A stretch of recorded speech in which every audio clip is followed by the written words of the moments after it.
High priority in a detective's training goes to the identification of suspects with only a description to rely on. In this school, special attention goes to eye, brain and muscle coordination. The art of the Scotland Yard detective has been honed over decades. This is the way to tackle an armed man. This was 1946. Pick it up! Successful candidates have always been selected after gaining years of experience in uniform on the beat. But times have changed, and now for the first time, detectives will be recruited into the Metropolitan Police directly from outside. At the moment, Scotland Yard is short of around 600 detectives. Under this new scheme, 80 new recruits will be taken on initially, and their starting salary will be around £30,000. This is about offering people a direct pathway into a different type of career in policing.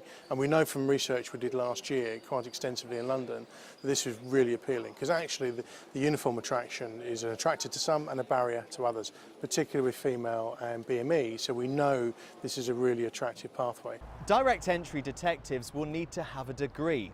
They'll undergo 18 weeks of training. Some of it will be in the classroom, some of it will be out in the boroughs with a focus on investigative skills.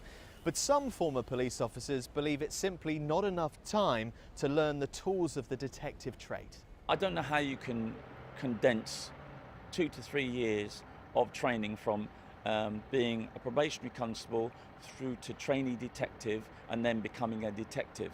Now that sort of thing I believe is going to be difficult to cram into 18 weeks because you develop so many life skills, so many softer skills to ensure that you're not going to make errors that someone's going to get off at court, whether it's a rape case or a murder. Yeah, no runners, go mate, go.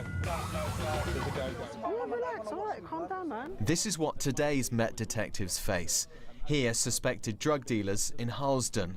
It can be tough work, and many serving officers are put off joining CID because of the high workload and pressure to get results, creating this shortage. I'm amazed you didn't notice. All you have to do is look around this flat. Coffee table on the left-hand side, coffee mug handle pointing to the left. Power socket. London's most famous detective was never actually a policeman. Will talented civilians step forward once again and solve the case of Scotland Yard's missing detectives? Nick Beak, BBC London News.